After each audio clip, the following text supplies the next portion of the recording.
começar o programa de hoje repercutindo um assunto que nós tratamos na semana passada, que foi o esvaziamento da Polícia Rodoviária Federal pelo atual governo, sob a forma bonita, uma roupagem bonita de novos protocolos para a PRF. E eu confesso que me surpreendi com a quantidade de comentários e manifestações que recebi sobre esse assunto de possuidores de arma de fogo e especificamente os CAC, os colecionadores, os atiradores e os caçadores, não se sensibilizando nem um pouco, nem sequer minimamente, com o esvaziamento das atribuições da Polícia Federal, mas, ao contrário, comemorando, né? Foram diversos os comentários de alguns espectadores nossos dizendo que é pouco pelo que a Polícia Federal tem feito, Rodoviária Federal, então tem mais que ser esvaziado mesmo. Essa questão tem uma origem, né, bastante identificável em relação aos CAC, especificamente aí nós vamos falar dentre essa sigla dos caçadores e dos atiradores desportivos em relação ao porte de trânsito. Por que existe essa rixa, por assim dizer, entre os CAC e a Polícia Rodoviária Federal? Porque nós tivemos, né, nós sabemos bem, lá em 2017, a introdução na regulamentação dos CAC, dos colecionadores, atiradores e caçadores, do porte de trânsito com arma a pronto uso.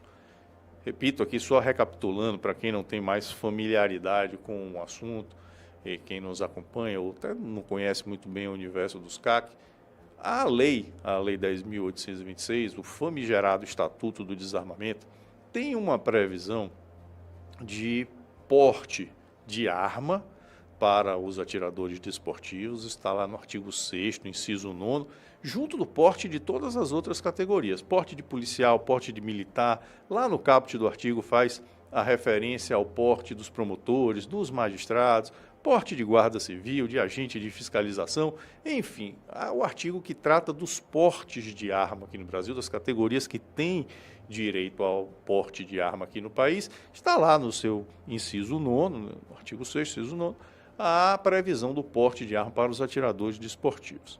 Isso nunca foi materializado em regulamentação específica, justamente o que esvaziou o dispositivo, porque o porte que está lá previsto para os atiradores desportivos é um porte na forma do regulamento. Esse regulamento, na prática, não chegou a existir.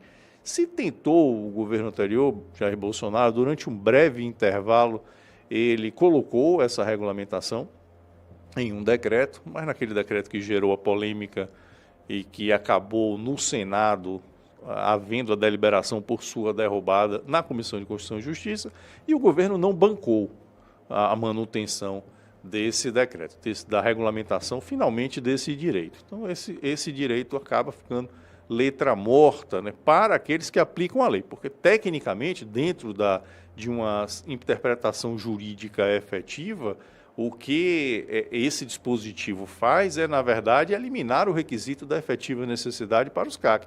Porque se é um direito que está previsto expressamente em um dispositivo legal, é evidente que o atirador desportivo, aquele que se enquadra naquele direito, já tem uma previsão objetiva. E tendo uma previsão objetiva, ele não vai precisar demonstrar requisitos subjetivos sob o crivo, a avaliação de uma autoridade para saber se ele tem aquele direito ou não, que no caso do Brasil, como nós sabemos, é a efetiva necessidade.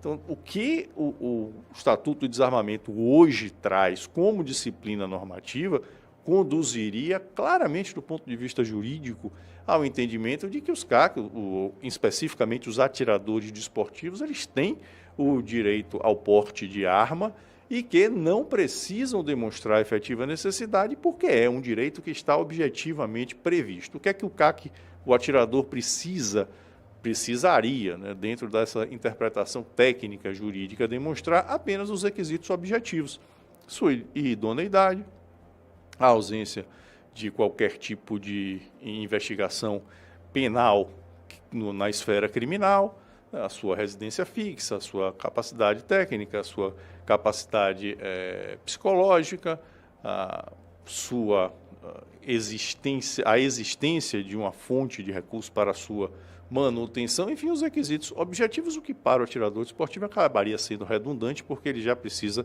comprovar isso tudo quando ele vai retirar, né, tirar o seu certificado de registro, para se tornar um CAC, e a partir disso renová-lo, manter. Então, essa previsão deveria ser aplicada, assim, não é, e acabou se tornando, de fato, letra morta no ordenamento jurídico aqui no Brasil. Mas a lei traz outras duas previsões, no artigo 9º e no artigo 24, que é o direito ao porte de trânsito. Esse porte de trânsito, lá em 2004, pelo primeiro governo de Lula, que hoje novamente é presidente, havia sido regulamentado, impondo a colecionadores e caçadores que transportassem as armas desmuniciadas, não os atiradores. Os atiradores nunca tiveram, na regulamentação lá de Lula, lá de 2004, obrigados a transportar armas desmuniciadas, o que era absolutamente natural, porque é uma atividade que gera uma exposição do atirador a risco. Se ele está se deslocando para o clube de tiro com armas e munições para a prática de suas atividades, ele está ali em um momento de vulnerabilidade. Então, nada mais justo, nada mais técnico, mais a se reconhecer do que o direito a ele ter a possibilidade de se defender. E veja-se, primeiro governo de Lula, estamos falando de 2004, PT, que hoje está novamente à frente do governo federal, já havia reconhecido essa possibilidade e proibiu as armas de estarem municiadas apenas para os colecionadores e caçadores, deixou os atiradores de fora. Mas o nosso glorioso Exército Brasileiro, mesmo com essa disposição expressa do Decreto 523, lá de 2004, não reconhecia esse direito e continuava, por suas normas, a impor que o transporte das armas, o exercício do porte de trânsito, mesmo para os atiradores desportivos, fosse exercido com arma desmuniciada. Então, o Exército não reconhecia essa previsão do Decreto 523 e continuava obrigando, continuava porque antes do próprio decreto lá, desde 2001, normas do Exército já faziam essa imposição, veio o decreto com um tratamento diferente, o Exército não reconheceu essa alteração e continuou fazendo a exigência das armas desmuniciadas. Até que, finalmente, em 2017, vem uma portaria, a famosa portaria Collor 28, e reconhece o que está no decreto. Simplesmente diz assim, olha, de fato, esse decreto não impõe que atiradores, né, não impõe aos atiradores que transportem suas armas desmuniciadas, é só para colecionador e caçador. Então, o atirador pode sim portar uma arma, levar consigo uma arma a pronto uso para se defender e defender o seu acervo quando ele estiver nos deslocamentos para a prática de suas atividades. Isso aí começou a gerar uma imensa confusão. Por quê? Porque não se queria reconhecer a validade dessa orientação do Exército. É como eu brinquei aqui na semana passada. Quando é uma norma para proibir, basta ouvir dizer que ela vai ser publicada que a proibição já começa a ser aplicada. Imediatamente os órgãos de fiscalização já estão suspendendo, já estão sendo rígidos na fiscalização, porque ouviram dizer que vai sair, talvez, quem sabe, uma norma regulamentando aquilo de forma restritiva, proibindo. Então, bastou ouvir dizer e imediatamente eles já aplicam as restrições. Para favorecer, não. Para favorecer, brincava aqui na semana passada, espera a alteração até da Convenção de Condomínio. Enquanto tudo não tiver sido alterado, não há reconhecimento do direito. Brincou-se até, teve delegado dizendo que portaria não valia nada, que quem fazia portaria era porteiro, passando aí pela regulamentação do comando do Exército. Mas, enfim, aos poucos, esse direito, essa previsão passou a ser reconhecida, né? Claro, com o passar do tempo, foram diversas discussões, diversas consultas ao próprio Exército, né, nesse sentido, e o Exército finalmente foi lá e reconheceu, de fato, isso aqui, ou o Exército não, os órgãos de fiscalização, isso aqui tem procedência. Mas alguns segmentos de fiscalização não aceitaram isso muito bem. E dentre esses segmentos, infelizmente, estava a Polícia Rodoviária Federal, que foi responsável por uma série de abordagens e conduções de atiradores que estavam no seu regular exercício do porte de trânsito com arma municiada à delegacia. Fazia-se a abordagem, se entendia que ali não havia um direito reconhecido, apontava-se ali a prática de crime, o crime de porte ilegal de arma de fogo, se conduzia o indivíduo para a delegacia. Isso gerou uma rejeição, uma resistência, uma antipatia dos CAC em relação à Polícia Rodoviária Federal, porque houve um incremento em uma fiscalização de forma abusiva. Não se reconhecia um direito que estava expressamente previsto na legislação de regência a que os atiradores se submetiam. E agora, justamente por isso, quando veio a notícia de que a Polícia Rodoviária Federal está com as suas atribuições de combate ao crime, as efetivas atribuições voltadas ao combate ao crime, não só a fiscalização de tráfego, ameaçadas por conta de novos protocolos que esvaziam as suas atribuições, os caras acharam pouco, né? Acharam que é isso mesmo, tá bom. Fizeram tantas fiscalizações indevidas, houve ali uma fiscalização de modo rígido, além do que a lei autoriza em relação aos caras, que agora é eles que vão fiscalizar o trânsito realmente. Mas o que acontece? O que acontece é que esse esvaziamento pode repercutir negativamente nos próprios atiradores esportivos.